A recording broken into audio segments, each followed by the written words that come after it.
Welcome to the inaugural Richard Gordon Hatcher Day celebration. My name is Renee Hatcher, and I am here with my sisters Reagan and Rachel Hatcher. This being the initial Richard Gordon Hatcher Day celebration, we thought it was the perfect time to talk about some of the contributions and achievements of our father, not only that he made to the city of Gary, but around the world, truly.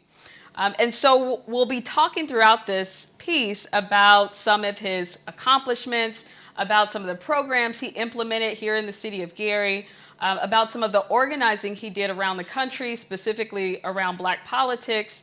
And so with that, I will turn it over to my sister Reagan to talk about some of his early life accomplishments. Reagan? Thanks, Renee. And we're also very excited, Rachel and I, about this first Gary Richard Gordon Hatcher Day. And a lot of things that Dad did are known throughout the city, but there is, of course, a lot of things that are not. So I just want to start from the beginning.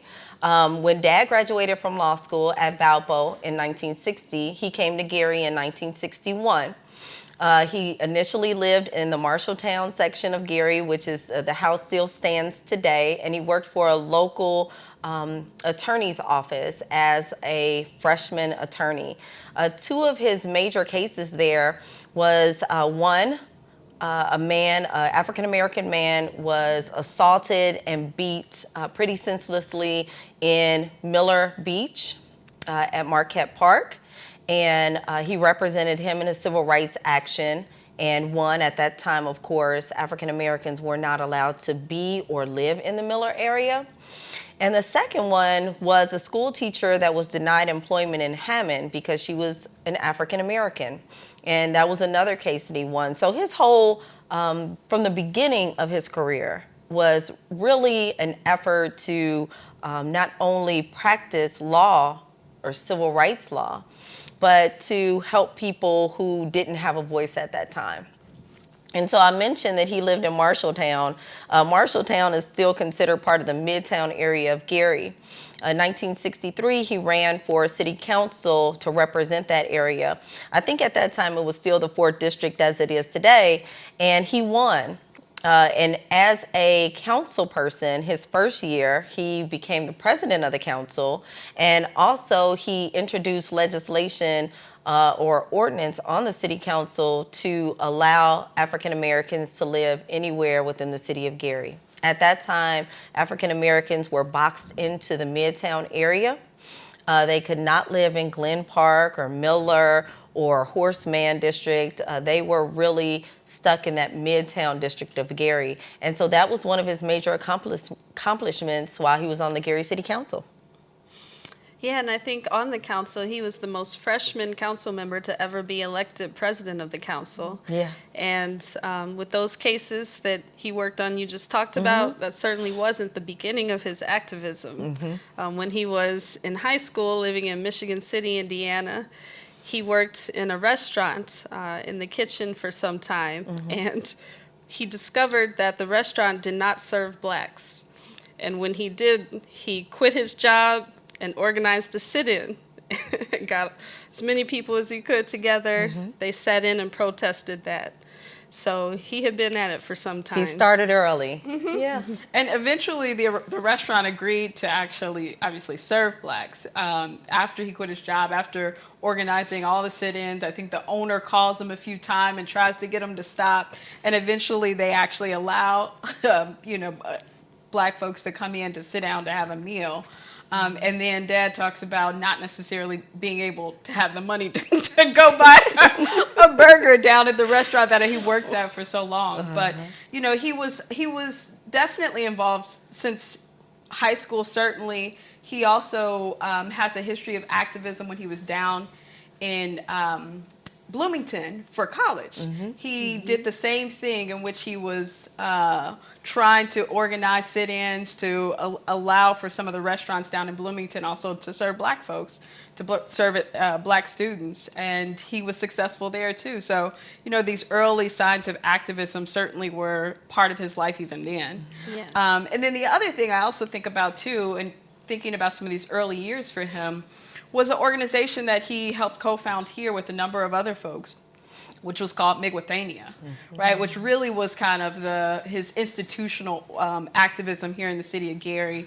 And it was the apparatus that also he used to get elected to the city council and subsequently as mayor. But Reagan, why don't you talk a little bit about his initial campaign? Oh, absolutely. So I asked Dad, I said, well, Dad, what made you run for mayor? And he always gave me the same answer. Well, babe, I was just in the right place at the right time. And I said, well, Dad, I'm sure it has to be more than that. And of course it was. He was actually being recognized, as this outstanding city council member by not just African Americans that was, lived in the city of Gary, but also some whites that were in the city of Gary who were more on the very progressive or liberal side. And one day he said he was sitting in a room and they were saying, who are we going to run for mayor? Who can run for mayor? And it kind of got around to him. And he accepted the challenge to run. That election, the election in 1967, was probably one of the most exciting, dangerous, difficult elections that we've probably seen in this city since that time. And so, the discussion of the 1967 election is something that is important for all city residents to know. For sure, for sure. So on that, why don't we go to some archival footage?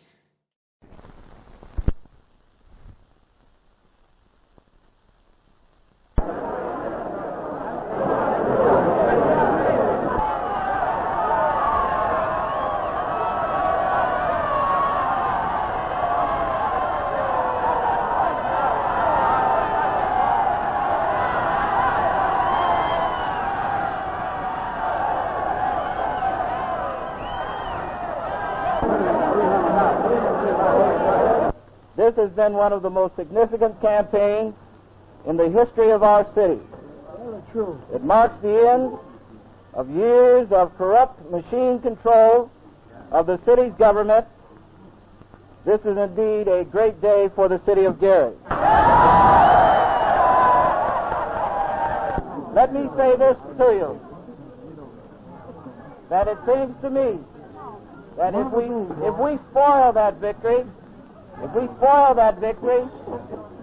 by any kind of occurrence here tonight or anywhere else in the city, then it will be a hollow victory. That's right.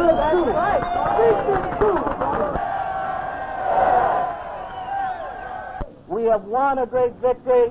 Let's make it an even greater victory by conducting ourselves in an orderly way.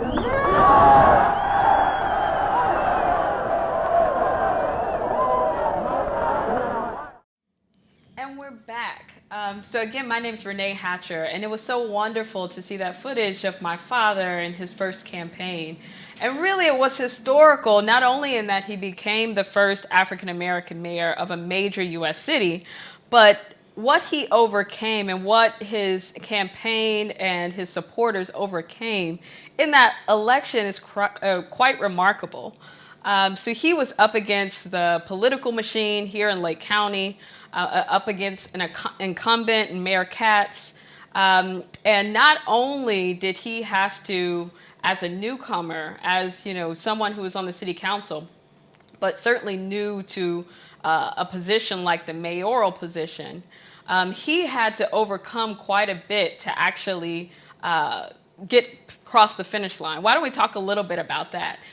We know, for example, that even during the primary, which, for all of us here in the city of Gary knows how important that is, this being a Democratic stronghold in Lake County, but he had to overcome so much, not only getting his supporters to show up and getting them to the polls, but also we know that the other campaign was also actively trying to steal the election.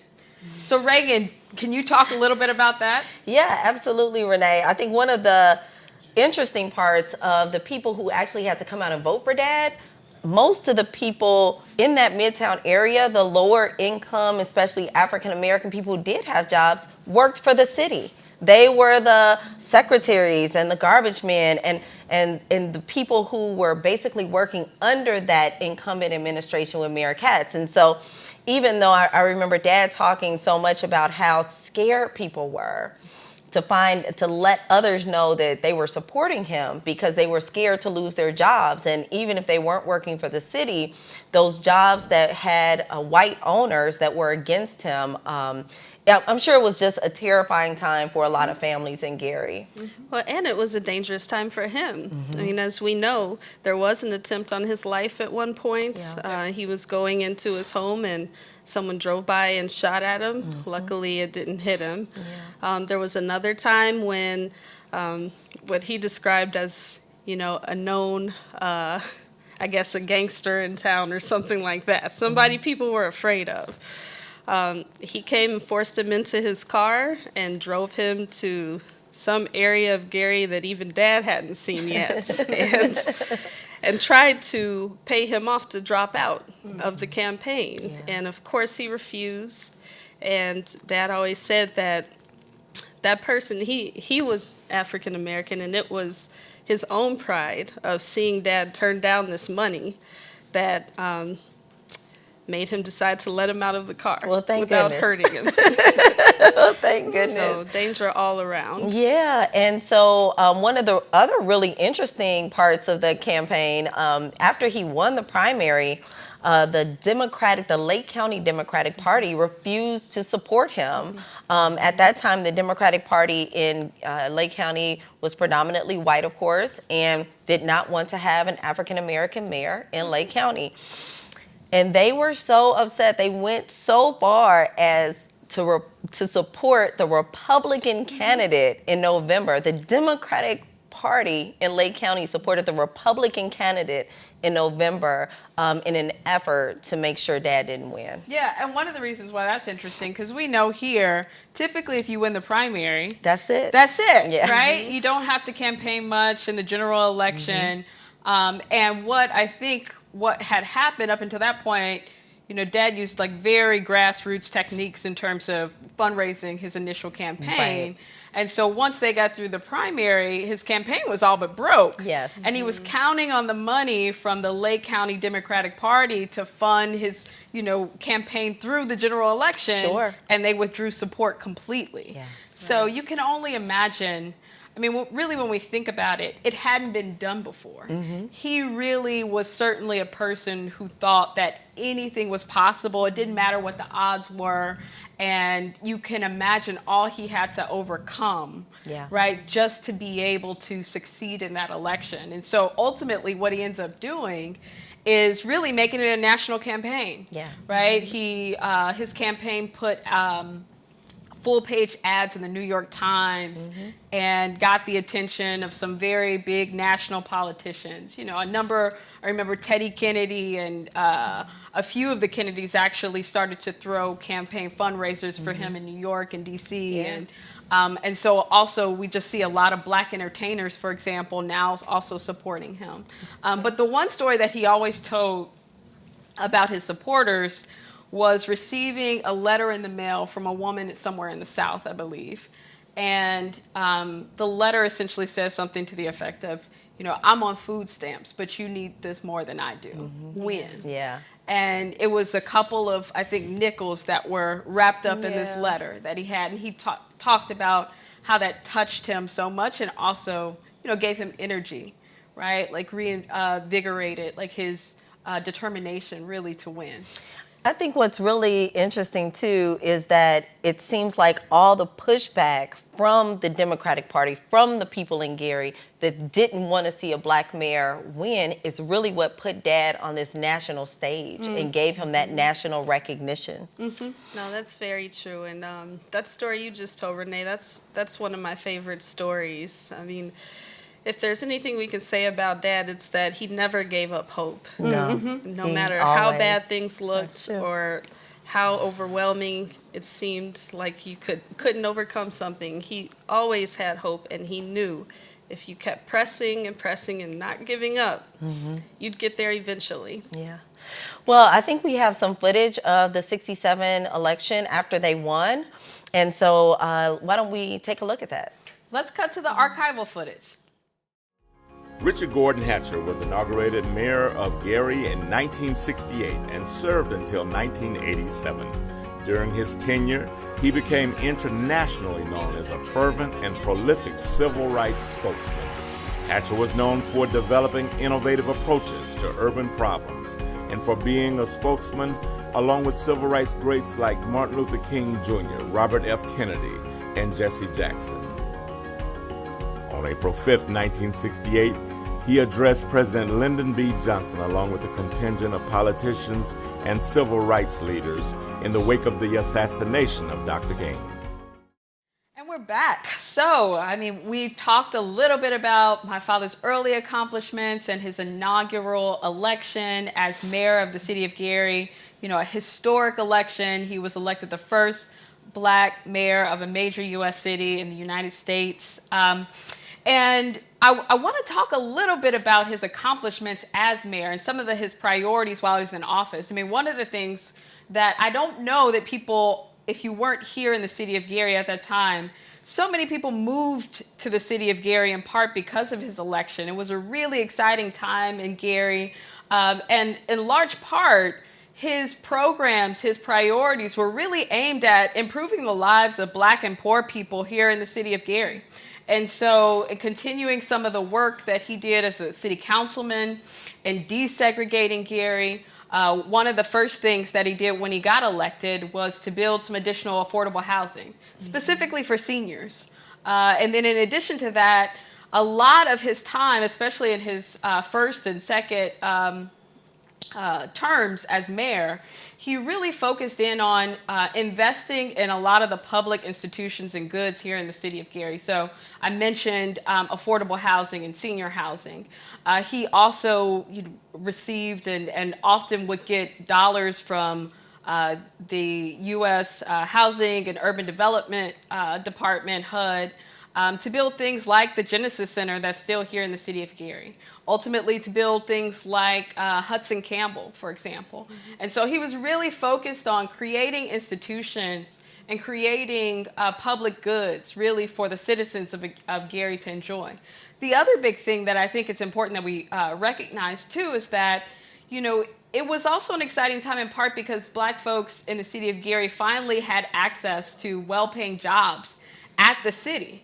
For so long, there were not a lot of Black citizens from the city of Gary working in City Hall and some of these more upper level jobs. And one of the things that he did certainly was to give people opportunities that ultimately didn't have them before. And so, again, just a really exciting time.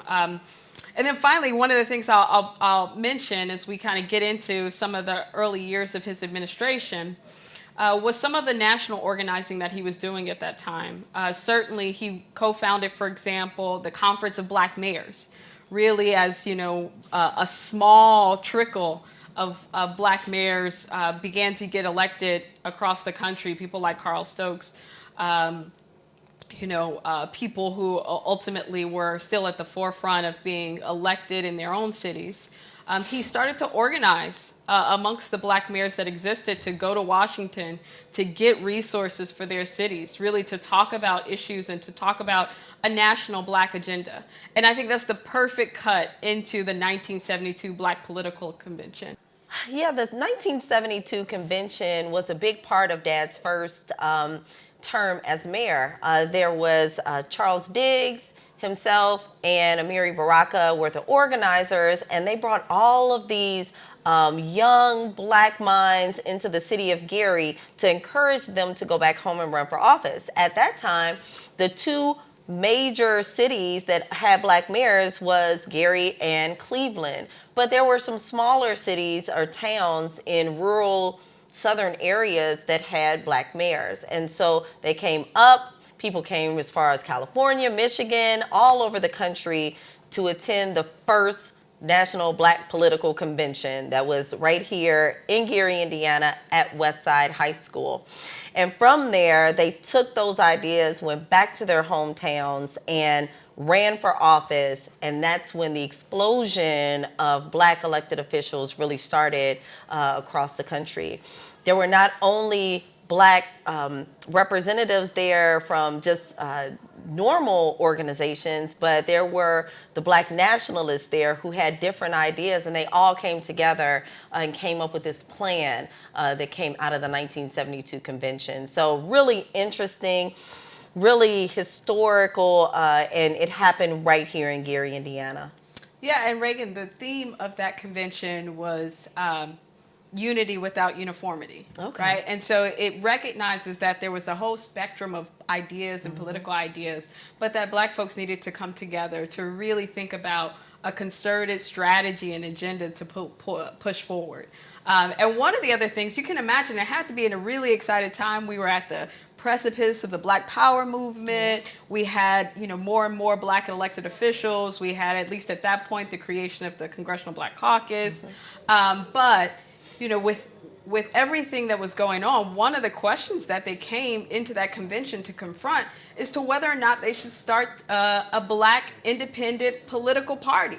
That was certainly on the agenda. That was something that they discussed, throughout that convention. And you can just imagine how exciting it had to be there. Well, and just think also at that time, they had just lost not only Malcolm X, but Martin Luther King, who was really the leader of the black movement at that time. And so it was important to come together to start looking for the new era of the Black Power movement in the United States. Yeah, the last thing I wanted to say about the convention was all of the preparation that they did to have that convention.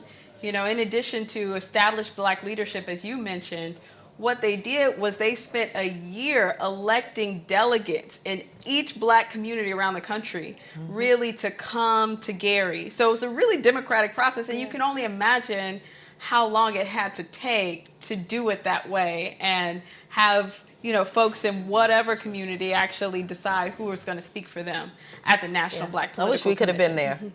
Yep. But maybe we have some footage of it. So why don't we go back to that archival footage of the 1972 Black Political Convention.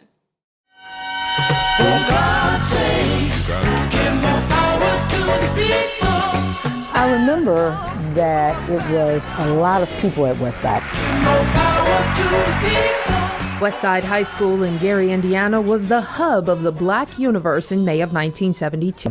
We must emerge from this convention with an independent national black political agenda, a dynamic program for black liberation that in the process will liberate all America from its current decadence. The National Black Political Convention was hosted by Gary Mayor Richard Hatcher, one of only 2 black mayors of a major city at the time. He volunteered after no other city was willing to host the 10,000 attendees. The convention will come to order. The convention was organized by poet and activist Imamu Amiri Baraka and Congressman Charles Diggs Jr., the leader of the newly formed Congressional Black Caucus. When we got there, it was just high energy. David Greaves was a 26-year-old videographer and editor working with his father, William Greaves, to produce an 80-minute documentary on the 2-day convention called Nation Time. It could be thought of as a radical way, but as a very straightforward way, talking to black people about black interests. Brothers and sisters, let us express. The convention attracted black leaders with vastly different political ideologies, like Coretta Scott King, Malcolm X's widow Betty Shabazz, and Black Panther co-founder Bobby Seale. And we don't want just no words, we want some action and support. And celebrities Harry Belafonte, Isaac Hayes, Richard Roundtree, and comedian and civil rights activist Dick Gregory, who was in the midst of a fast protesting the Vietnam War. This document tells you why the man owes you reparation. More than 3,300 delegates from just about every state in the country tried to reach a consensus around a black agenda on issues like affordable housing, improved health care, a guaranteed minimum wage, political representation, and many other pressing concerns. We demand the eradication of heroin from the ghetto, now eating away at the vitals of black youth. Reverend Al Sampson was one of those delegates. It was a convention full of tension because people needed attention. And the value of the convention was folk came together and folks stayed together, and that meant people had to listen to each other. Tension ran so high, at one point, part of the Michigan delegation, led by Coleman Young, who would go on to become mayor of Detroit, walked out. It was really like putting together an orchestra, and the discussion and the tension was the script. What time is it? When we come together, what time is it? A young Reverend Jesse Jackson fired up the crowd with chants of nation time from Imamu Baraka's poem on black nationalism. I am a black man. I want a black party. I do not trust white Republicans or white Democrats.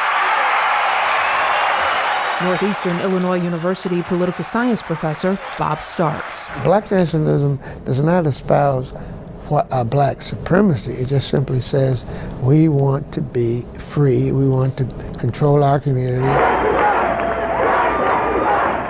In later years, Reverend Jackson moderated his position on black nationalism and even mounted 2 runs for president in 1984 and 1988. But activists today are taking a cue from the '72 convention. The Black Lives Matter movement is one of the things that came out of this whole convention. The idea that you continue protesting, because one of the demands on the part of the nationalists is that you never give up. You continue to fight. Organizers also credit the convention with helping to almost triple the number of black elected officials in the country. There was a group of youth that were inspired as a result of that '72 convention. Certainly I was one of them, but there were others. Freeman Wilson would go on to become mayor of Gary from 2012 to 2019. Today, she's president and CEO of the Chicago Urban League. I thought a lot of seeds had gotten planted. The genius of the convention was that people went away with a whole lot of information that they didn't have. Glad that it has resurfaced now.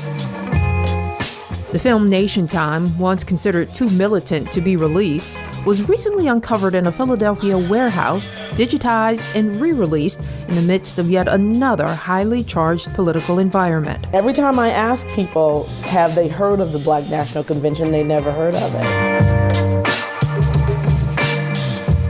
Angela Ford recently uncovered several photos taken by an unknown photographer at the convention. She has posted them on her website, The Obsidian Collection, Digital Museum of Black History. What it does is it allows a new generation to tell our stories. As we organize and deal with the politics of today, it's important they understand what successes their elders had and how they did it. What time is it?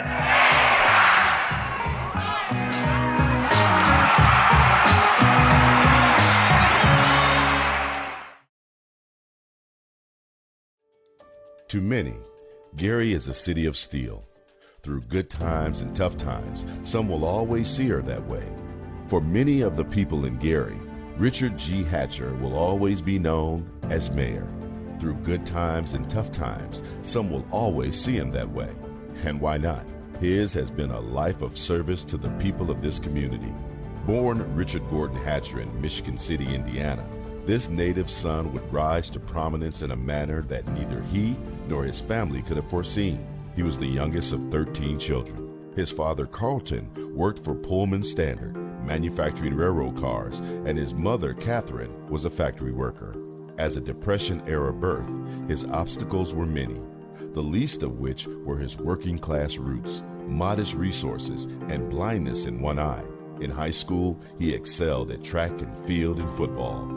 Utilizing these natural talents, he parlayed them into an athletic scholarship at Indiana University. He went on to earn his law degree at Valparaiso University in 1959, and shortly thereafter was admitted to the Indiana bar. None of us is born an activist. That transformation is a process. We may see the injustice all around us, but When do we choose to act for the betterment of others? For Richard G. Hatcher, the transformation was subtle, and it began at Indiana University and intensified at Valparaiso. He helped organize sit-ins to end segregation in Indiana's restaurants. These acts of protest led him to consistent volunteer work with the NAACP. The law was Richard's strength, a tool that he hoped to master, and he built his early career upon that foundation. First, a private practice, then Lake County Deputy Prosecutor from 1960 to 1963. Politics came through necessity. Looking to better the community in which he lived and labored, he soon found himself a councilman at large on the Gary City Council from 1963 to 1966. In this post, he labored to improve housing, education, and health care for the city's poor. There were institutional obstructions that hindered prosperity for so many of the people in the community where he toiled. Privately at first, and then more publicly, he began to think the unthinkable. He pondered something that conventional wisdom would scoff at. He dared to wonder, aloud, could I change the quality of life here if I was mayor? From thought to action, he mobilized an underdog campaign that would shock the nation.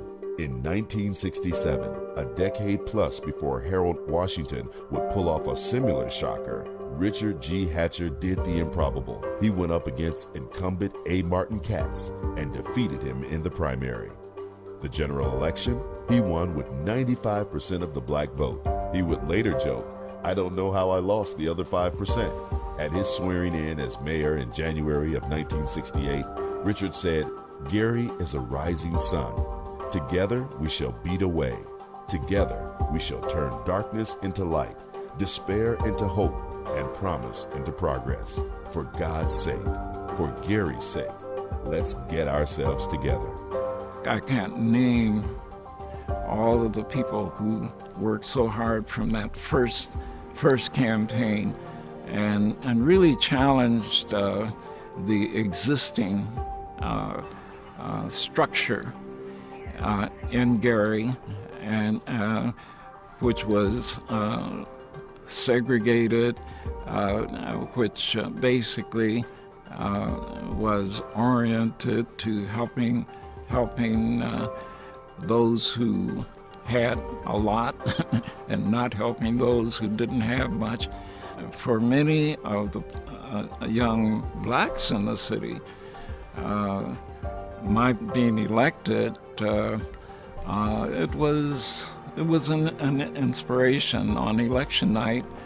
I'll never forget the night, because our headquarters were up around 20th and Broadway. It was right next to our law office, where our law office was. That area, that entire street was simply jammed with people. There were just people, wall to wall people out there, and people were literally dancing in the streets. Richard was elected mayor of Gary in 1967. He was sworn into office in January of 1968, and he remained in office for the next 20 years. He was briefly an advisor on urban regeneration to Lyndon B. Johnson's administration. As mayor, he used that service to help Gary become a major recipient of federal funding. He used the funding to help with housing, poverty, and crime during his mayoral tenure. Being the mayor always had its challenges: rapidly changing demographics, a downturn in the steel industry, the Jacksons moved to California, but it was family that grounded Richard. On August 8, 1976, Richard married Ruth Ellen Marie Rolls. Fatherhood followed soon after. Daughters Reagan Heather, Rachel Catherine, and Renee Camille gave his life deeper meaning and deeper resolve. 5 terms in office and a rich legacy for both Gary and for America.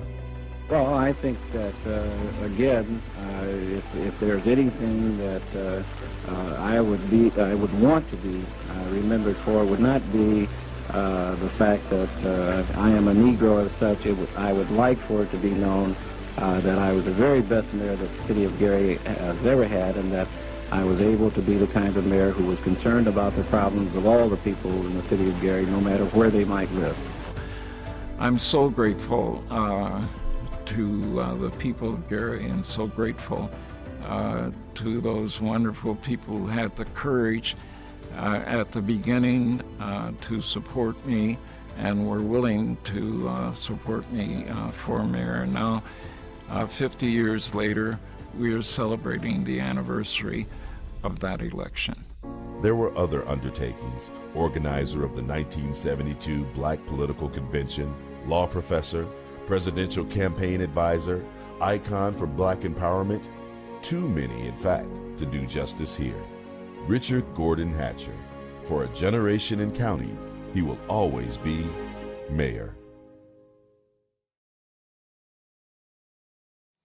Welcome back. Again, I'm Rachel Hatcher here with my sisters Renee and Reagan. We've been discussing our father and his greatness as a political powerhouse here in the city of Gary. But one thing I'd like to talk about is just who he was as a person. He was such an excellent father, such an outstanding person, probably the best person that I've ever known. Always kind, always honest.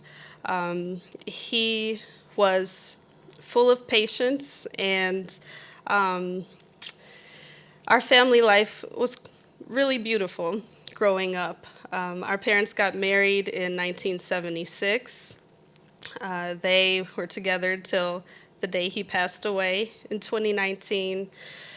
There are so many stories that I'm sure all three of us could tell you about. But my favorite memory from childhood is when I was little and he would rock me in a rocking chair and sing "You Are So Beautiful" while I laid my head on his shoulder. But there's a million things. Every time I asked him to stop working and come play with me or watch something on TV with me, he always did. He never said no. And you can imagine how busy he was.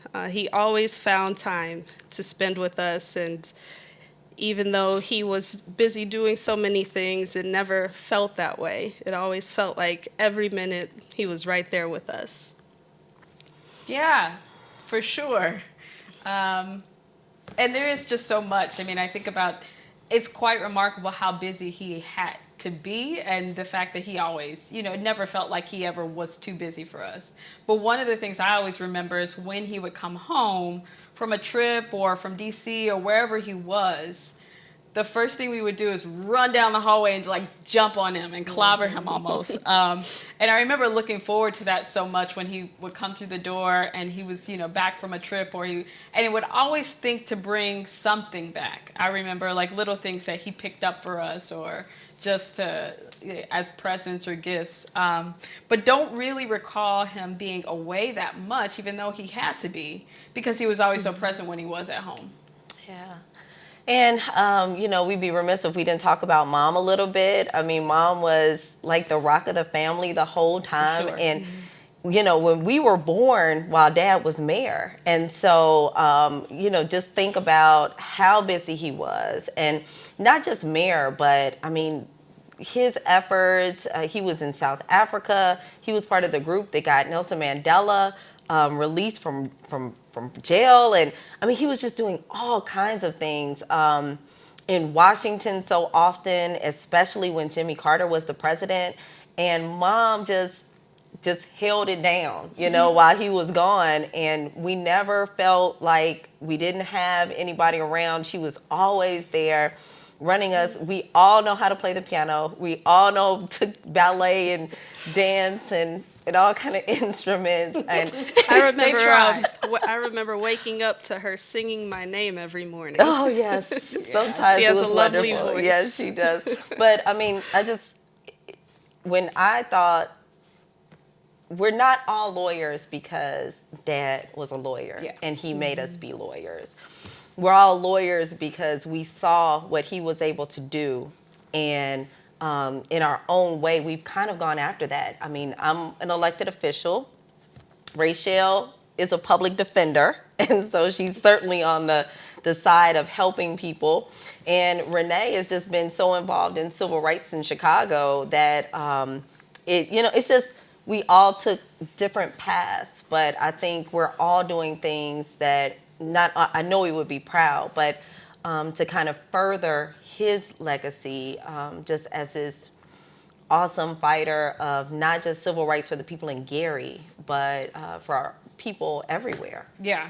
Yeah, and that's one thing that always like consistently strikes me now, Reagan, is like as I grow as a person, as I do work, I learn all the things that he did that I had no idea about. Because he never talked about it. Yeah, I mean, he would tell a lot of stories, but he would tell the same stories over and over. Yeah, but then there were all these other stories that he wouldn't tell. But I think you're exactly right. Like his work in Trans-Africa, certainly, in trying to get Nelson Mandela released, certainly. But then one of the things I found out when I went to South Africa is that he actually went back there to help them draft their constitution. Absolutely. Once Nelson Mandela became president. Absolutely. Right? So he was actually in the room when they were discussing the new constitution for South Africa, right? And you know, we had those notes. We have those notes of that draft while he was there.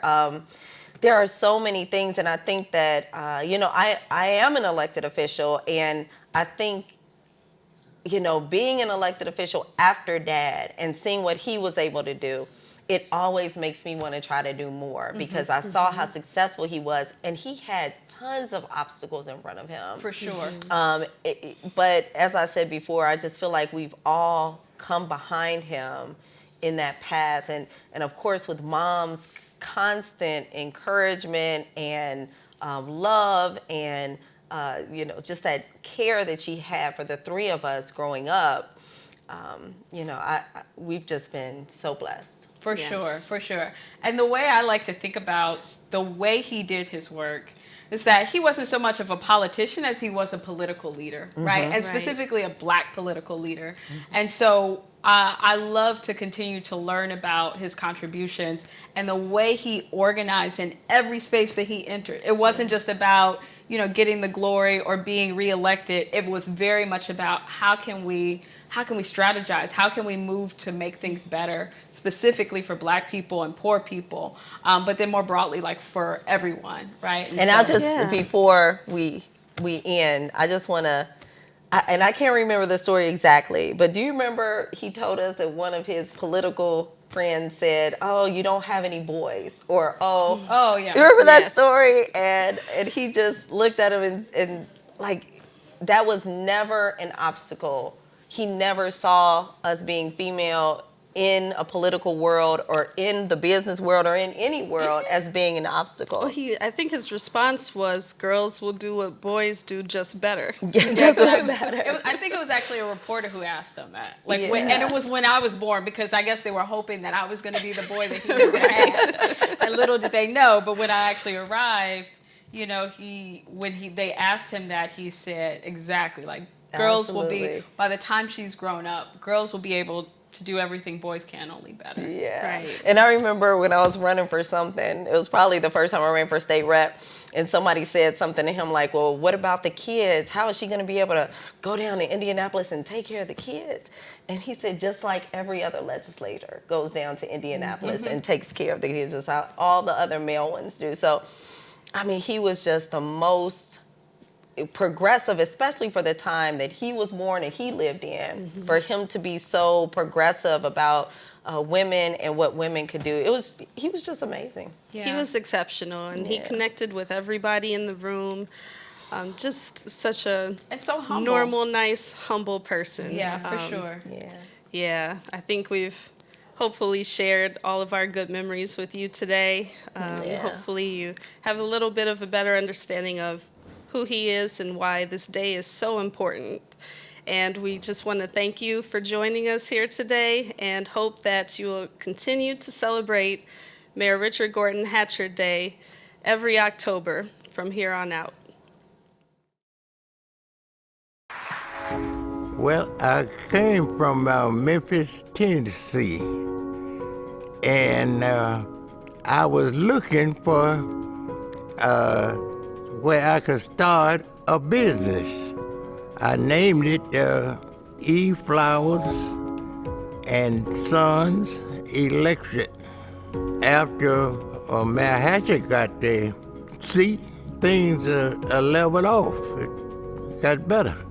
The contractors that live here got first choice. I was able to get a lot of work, and we was able to do city work under him. He was a man that actually knew what the city of Gary needed, and he was really able to level the playing field. He was a man of vision, and he was definitely ahead of his time. Jesse Jackson is a civil rights activist, Baptist minister, and a two-time candidate for U.S. president. Born in Greenville, South Carolina, he now stands as a national figure in the struggle for equality. In Selma, Alabama, he marched with Dr. Martin Luther King Jr., eventually becoming a worker in King's Southern Christian Leadership Conference. Leaving school to work for Dr. King, he was appointed director of Operation Breadbasket, the economic arm of the SCLC. During those years in Chicago, he developed a close relationship with Richard Hatcher. That relationship is almost as legendary as his relationship with the late Dr. King. Who better to open a window into that world than the man himself, ladies and gentlemen, the Reverend Jesse Jackson.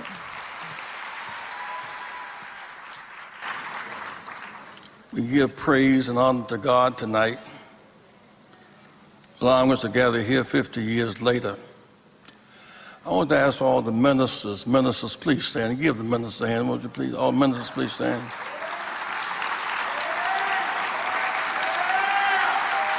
Give it up for the ministers.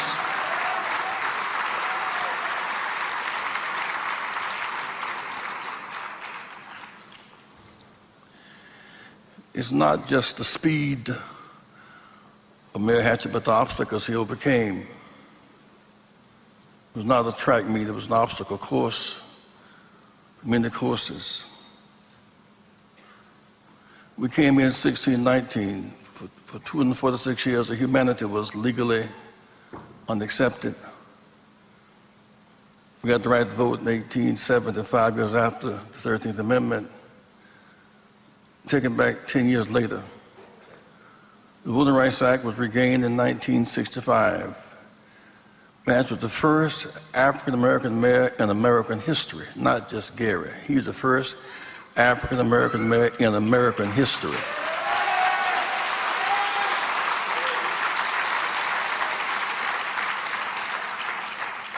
I say obstacles because Dr. King, Reverend Sampson said, we're finished with Selma, can we go up north? That was the debate, what would the northern marches look like? Well, march to the polls in Gary, Indiana, and Cleveland, Ohio. There was something so different about Gary and Mayor Hatcher in that Dr. King was coming here, and the blacks who were caught up in the labor and liberal machine rebelled against Dr. King coming to Gary. And they'll struggle to maintain liberalism over liberation. And so Dr. King was coming here. There would have been a protest against his very presence in Gary, Indiana. And so Dr. King could not come to endorse Hatcher. He had to go to the radio station to say, I don't live in Gary, I don't endorse, but if I did live in Gary, I would endorse Mayor Hatcher. He came into Gary through that radio station. We thank Dr. King for his wisdom and for his leadership. Where do we go from here? Go north. In 2 years, we will have been here 400 years. We had a mayor 50 years ago. Mayor Hatcher in unusual level of moral authority. Only Hatcher could have convened the National Convention in this place in 1972. Every divergent element in America came together. You said that great leaders plant seeds. They grow trees under whose limbs they will never sit, nor whose leaves they will never see. He planted the seeds, has grown the tree. Now all these mayors in America tonight, that's all trees from the Hatcher tree. Mm.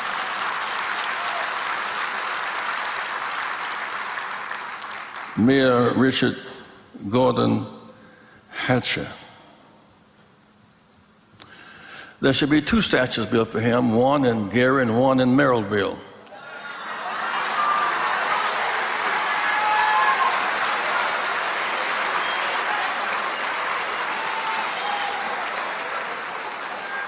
He became the mayor of Gary and the founder of Merrillville.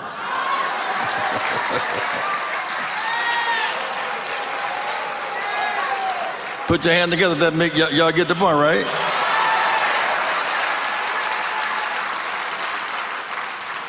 I saw obstacles. White people ran to Merrillville, took farmland, built a city. Something called Holiday Star Theater, which we boycotted for years. And in that turmoil, no one quite emerged with the vision of Mayor Richard Gordon Hatcher. We used to meet at Dr. T.R.M. Howard's home in Chicago, Percy Sutton, Brother Farrakhan, and David Dinkins, and Mayor Stokes, to figure out what next. The idea of an African American running for president in Monday was born out of the vision of Mayor Richard Hatcher. And we got that process. And Shirley Chisholm ran that year out of New York, out of the Women's Caucus. As she come to this convention, she would have had a very different campaign, but she ran a campaign that did not embrace this convention.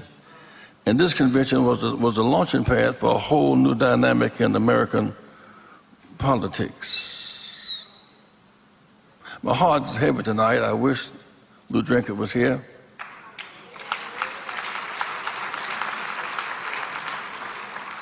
If there's some Rudy Clay, there's some Hatcher and Rudy Clay. If there's a Congressman Katie Hall, there's some Richard Hatcher and Katie Hall. If there's a Jesse Jackson 84 campaign, there is some Richard Hatcher in Jesse Jackson's campaign. Came the first African-American mayor in history of our country. Served with honor and dignity, never a sense of disgrace or scandal.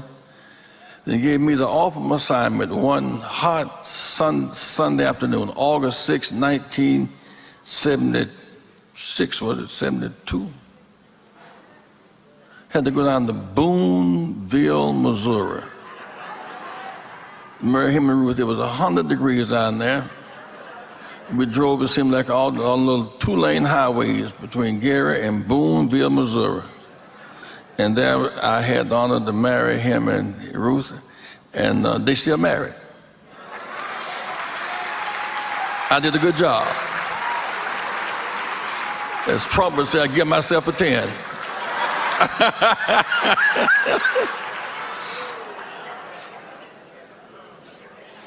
But the fears of Mayor Hatcher were unfounded. Whites were in the Merrillville, steel mills closed. Against those odds, the vision kept coming. Lastly, if it were totally dark in this room, totally dark, and there were no lights, and someone lit one candle, would challenge all the darkness. Hatcher's that light in darkness, the source of hope and healing, not hate and hurt. He became a national mayor. Gary, it became the crown city for national black political liberation here and around the Western world. Within Coleman Young in Detroit, he was here. Tom Bradley in L.A., he was here. Ken Gibson from Newark, he was here. Mayoral Baraka was here. All that sprang forth from Gary. That's why the museum has to be in Gary. This is the site of the struggle.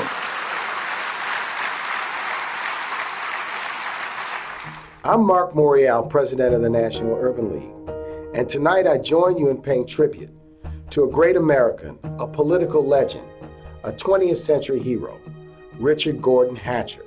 It was 50 years ago that Richard Gordon Hatcher and Carl Stokes were elected mayors of major American cities. In doing so, they made history and became the founding fathers of a generation of African American mayors. From Ken Gibson in Newark, to Maynard Jackson in Atlanta, to Coleman Young in Detroit, and Tom Bradley in Los Angeles, to Ernest and Dutch Mayoral, my father in New Orleans, to Harold Washington of Chicago, Wilson Goode of Philadelphia, and of course David Dinkins of New York City.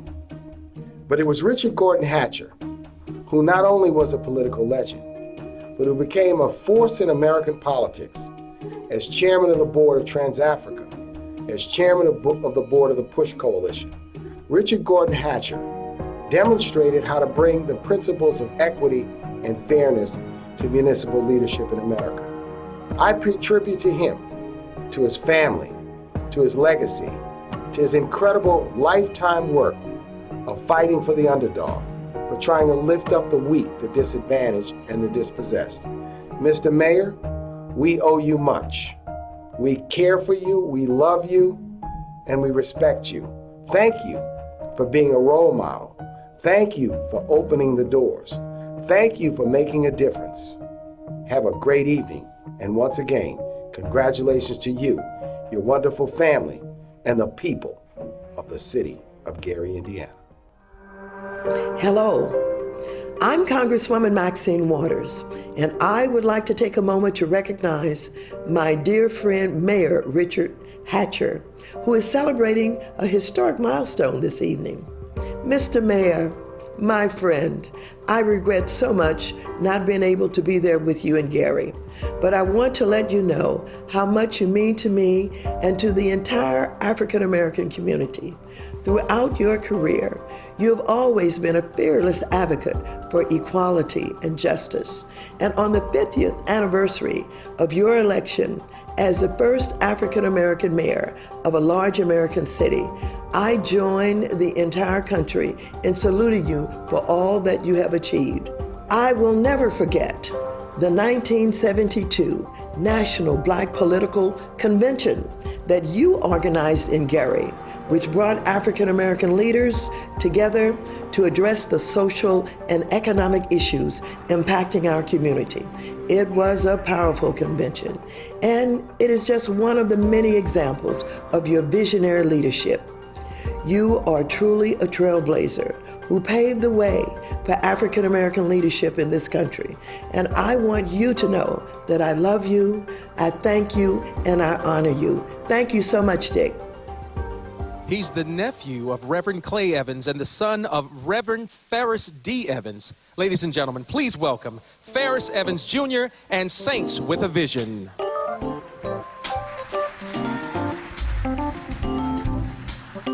How many thankful people do we have? Huh? Let me just test you. How many of you are thankful that last night was not your last night? Huh? How many of you are thankful that you woke up this morning to new mercies? How many thankful people do we have? Huh? Can we just sing a little thankful song? Can we sing a little thankful song? All right, I dare you, if you feel like getting up, putting your hands together, I dare you to just do it. Let's go, fellas.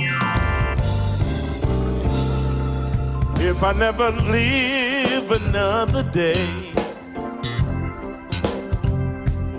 if I never see another smiling face, if I never breathe another breath, take another step, I wanna say thank you. We're the thankful people. Oh, if I never hear what's to be heard, oh my, or if I never speak another word, oh my. Listen, if I never see another sight, if I never taste another bite, Lord, I want to say thank you. Listen, if you know it, sing it with us. I thank you for all. I thank you for all that you've done thus far. Come on, put your hands together. I thank you for being the God that you are. Thank you for food on my table. I know you're able. I want to say thank you. Can I sing my other verse? If I never have another talk, or me and my friends ever take another walk. Listen, if I never hear another voice, if I never make another choice, I wanna say thank you. Oh, oh, oh, oh. If I never scare the China